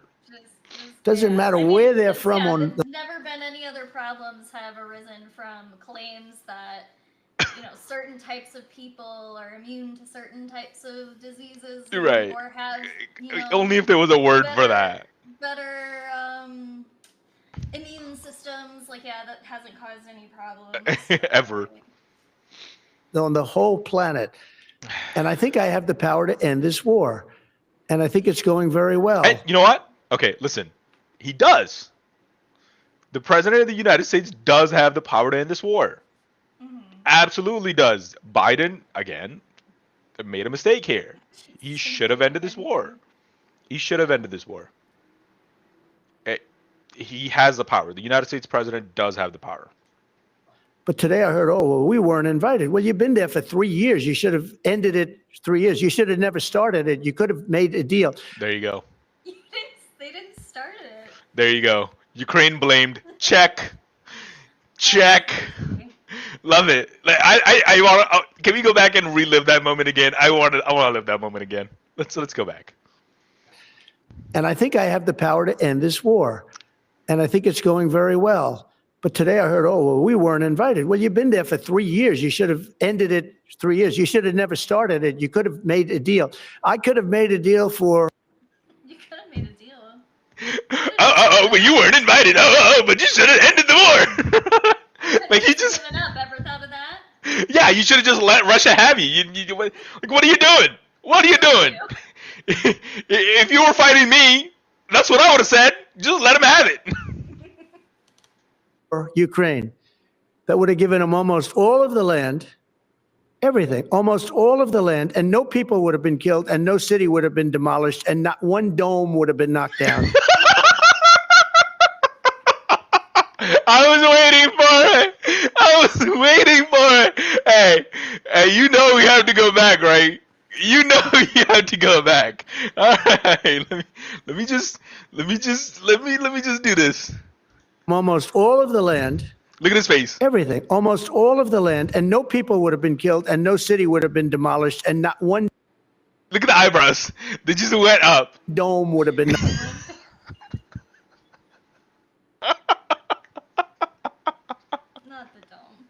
Not the dome! What happened to the dome? I swear to God, as soon as he said as soon as he said dome, Stormy Daniels went through his mind. I know it did. I just know it did. That was the last time I got dome. It almost sounds like it was a bet. Like, how many times can I say dome in this press conference? You know Melania doesn't give dome. Like, you know she don't. You saw it in the inauguration. The hat? Oh, the fucking Trump protection hat? Like, yeah. Knocked down. She hasn't allowed him to touch her for years. for years. Ever since Barron's been born, and that's it. That was the last time. But they chose not to do it that way. And President Biden, in all fairness, he doesn't have a clue. What he was so bad for this. It was so bad, so pathetic. It's so sad. But with all of that being said, I love him. I love Trump. I love Trump.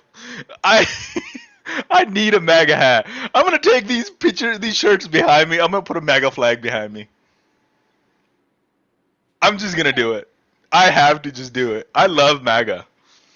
Ed, look, it is what it is. Just from this When I one conference? Huh? You're getting radicalized just from this I really am. I really am. left. There was no love it. chance at this. You know what radicalized me? Dome. Good. Dome. Dome. All he had to say it was 2 times. He just had to say dome 2 times, and it radicalized me. That's all it took. The way his mouth puckers when he says dome. Can we go? You want to go back? You want to go back to No, it? I'm okay. I get it. Maybe This could have happened, but it do that on your own time.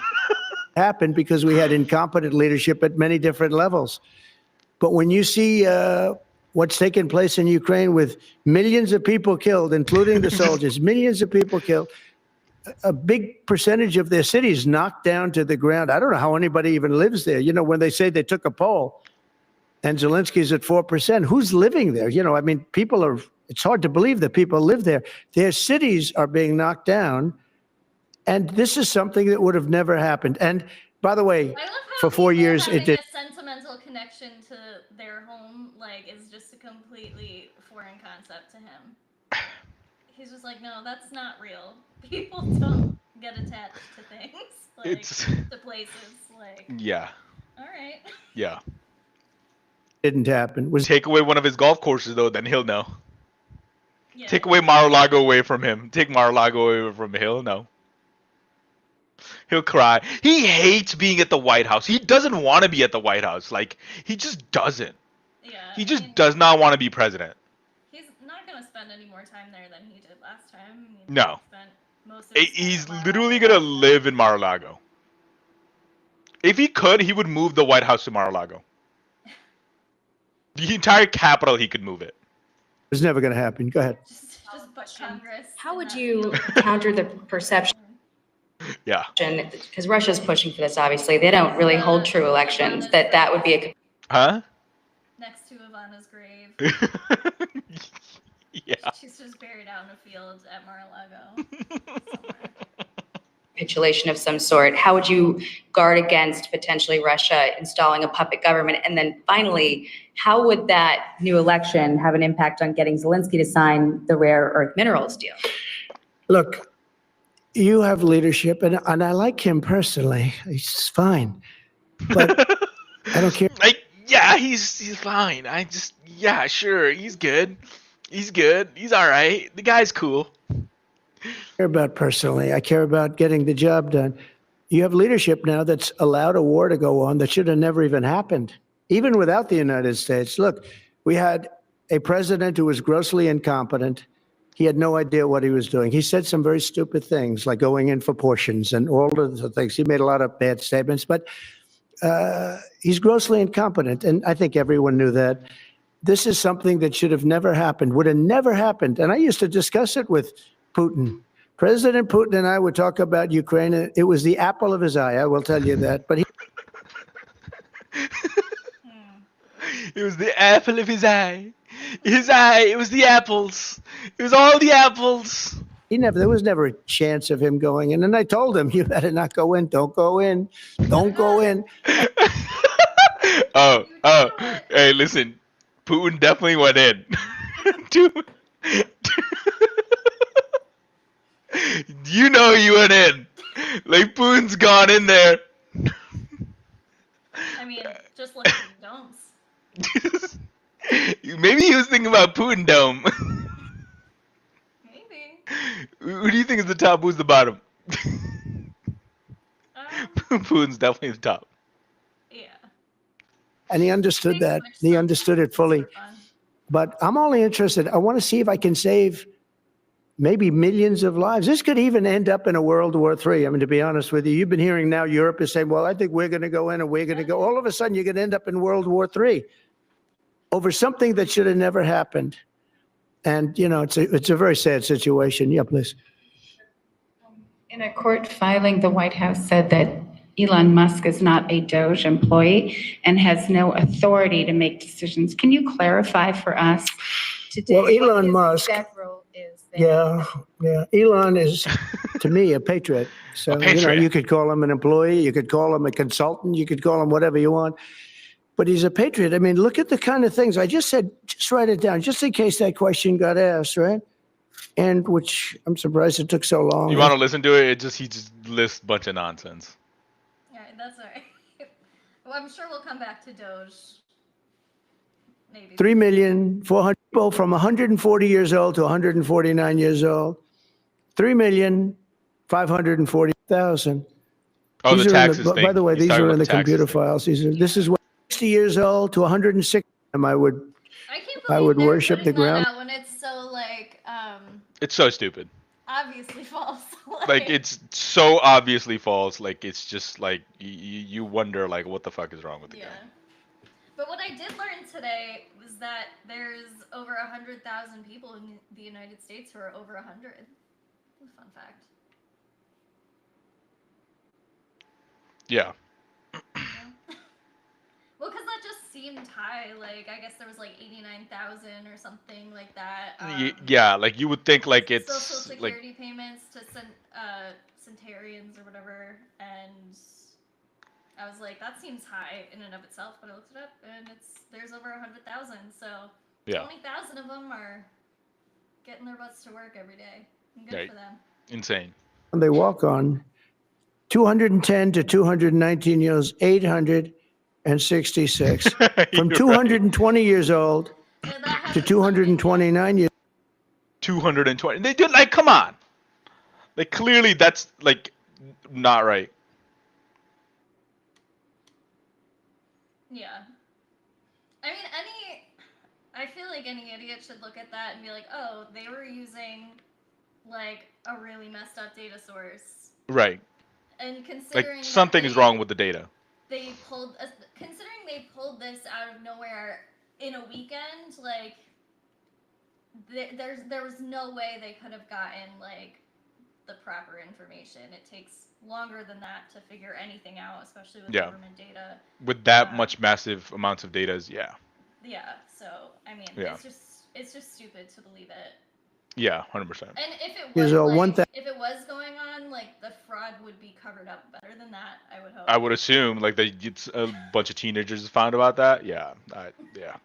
1,039 for a $520 million, $25 just million drones to on. promote due to recent circumcisions, which is a very liberal group of people. For world and Nepal, 47 million, 100 or incompetent. But if you take all of those millions of people off Social Security, The head of Social Security. I don't know. I mean, I resigned or got fired. I think got fired. You know, when you fire somebody, they always resign, and then they say, we resigned. But when you have numbers like that, Like, I he's think just so awesome. Elliot's got fired. He just they have to get resigned. fired. Who would keep them? Got How can you fired. have numbers like this? Now, the big thing is, how many of these people got paid? Were they getting paid? Were they getting paid? How many of them were getting paid Social Security? Because that's Yeah, like it's great. It's just great. It's just awesome. But should we end this on a serious note? Sure. What? Now, what were you gonna say? Go ahead. No. You're playing this video here. No. It's the same thing. It's just the Associated Press. It's the video we already watched. It's like a 2-minute long, like a synopsis of what they're working towards. It's nothing important. Okay. Yeah. It's just, I just don't understand what is gonna happen and what's gonna go on. Like I said, like we talked earlier, I have predictions, and I think if that's how they pan out, it's just a bad all around. Yeah. I mean, definitely something to watch and keep our eye on. I mean, I'm not super optimistic about everything that's going What do you think the likelihood chances of war, of a global war? I don't know. I don't even want to put out like a prediction. Like a of that. prediction of It that? just I seems think really like I'd like to think everybody would just want to deter that like somehow. No. But I don't think they do.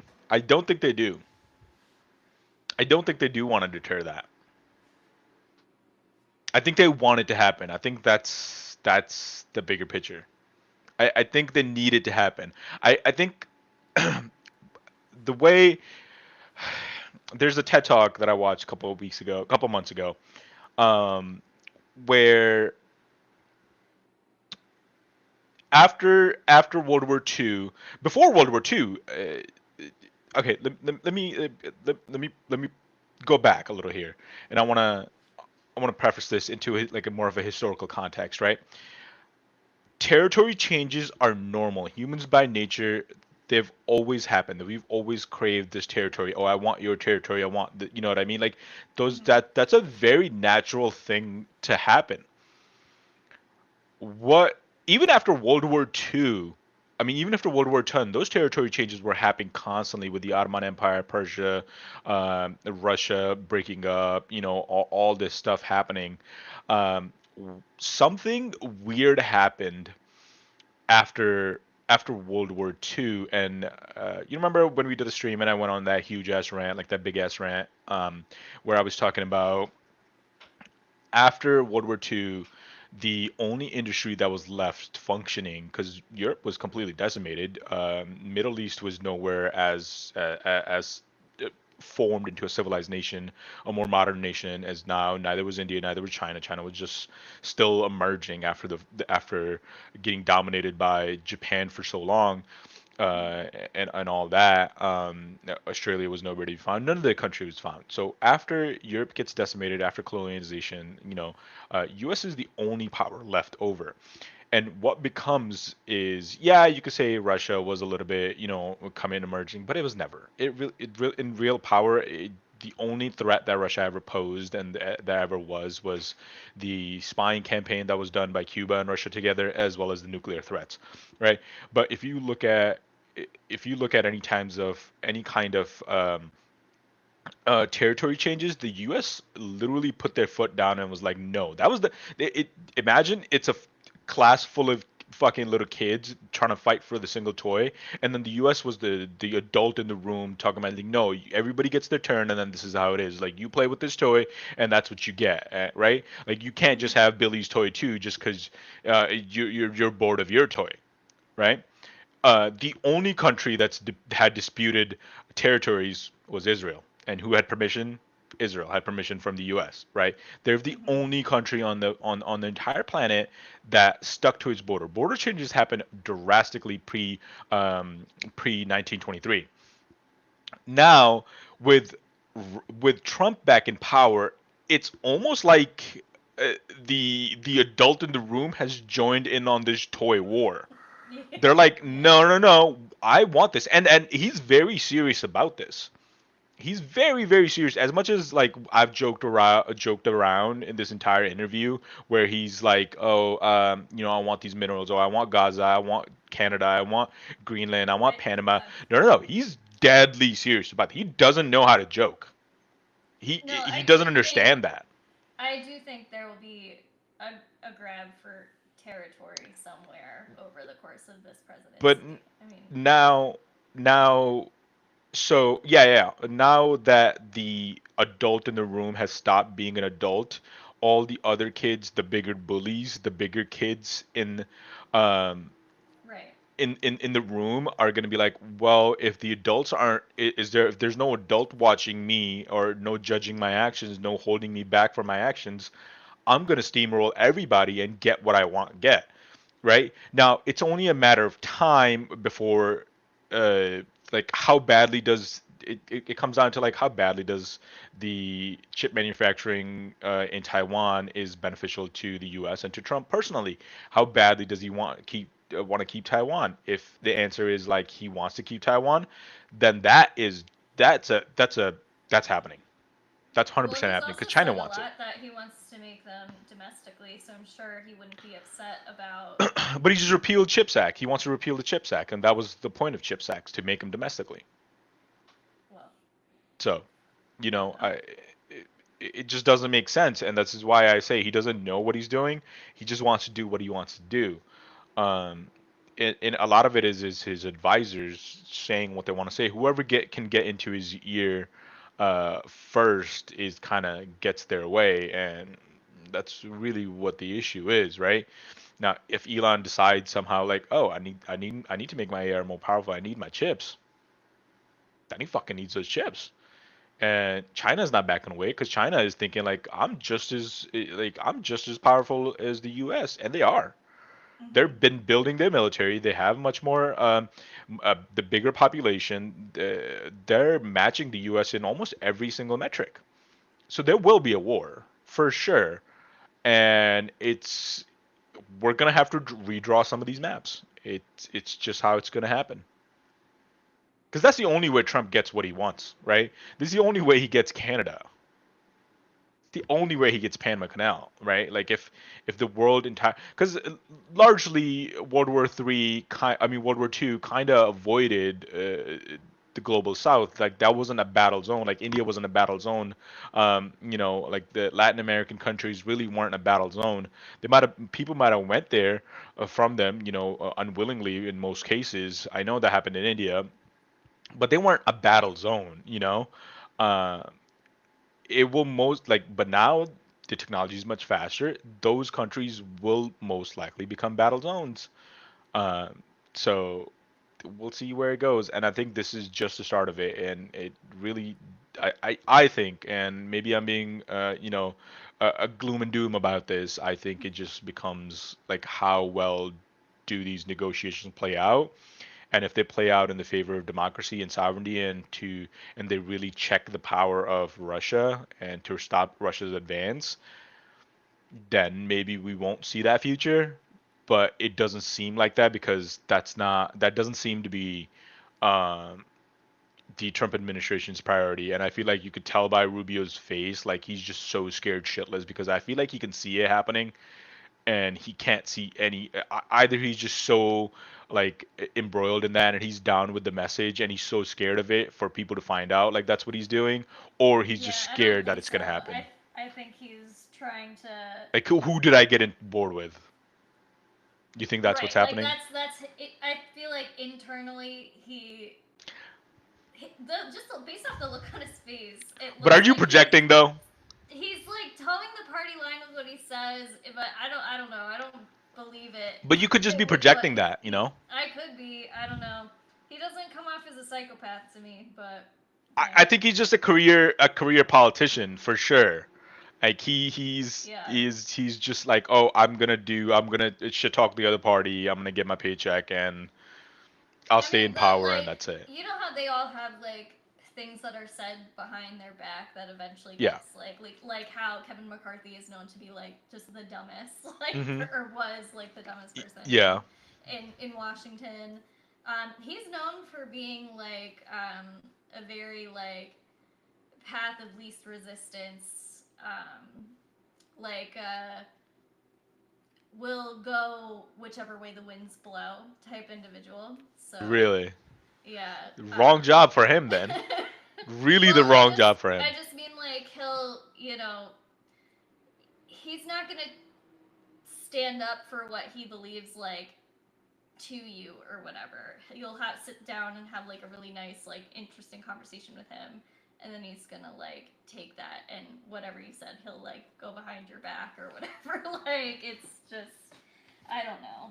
So it's hard to tell what he's actually thinking. Yeah.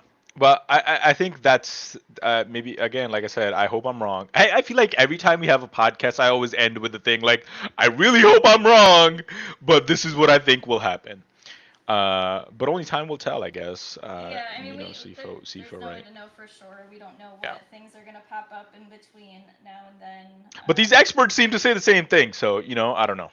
No, I definitely think everything that's happened so far points to some scary shit. Yeah. Yeah. But anyways, guys, I think this will do it for us. Thank you for joining All the Factors, Trump Tuesdays, our special edition of Ukraine Talks. We will definitely try to keep up to date on these things and then introduce them to you guys, and we'll take it from there. And then we're gonna start to focus on the other big thing coming up, which is the budget thing. Where we're definitely keep that in mind. We're definitely gonna have an episode on that. We're trying to get hopefully maybe a guest, professional, to come on, maybe explain it, or maybe I will interview them separately, like I did with my professor, who's a lawyer, and then talk about in that way. But we will see. We'll see. But in the meantime, please follow us on Twitch at All the Factors, as well as YouTube and other socials. We will, and we say this every stream too, we will start making short form content, and have more live updates, maybe more live reactions as things are happening. We're still getting used to this. We're still new to this, so we will definitely continue to make that happen. Please follow All the Factors. That would be amazing, and we really would appreciate it. It would be great, great, great. And hopefully we'll see you Thursday again this week. We'll have a second episode this Thursday. And eventually, here's the plan. Eventually, none of this will happen on my channel. My channel will go back to being mainly just me and maybe gaming, and if I feel like doing a little political solo stream to that. But All the Factors and anything related to All the Factors will always happen on All the Factors channels. So we are slowly transitioning into that. So please do go follow that channel that is in the chat, and then we will definitely see you there. Thank you guys. I appreciate you guys stopping by. Bye. Alrighty. Stop these. That was good. That was not that bad. I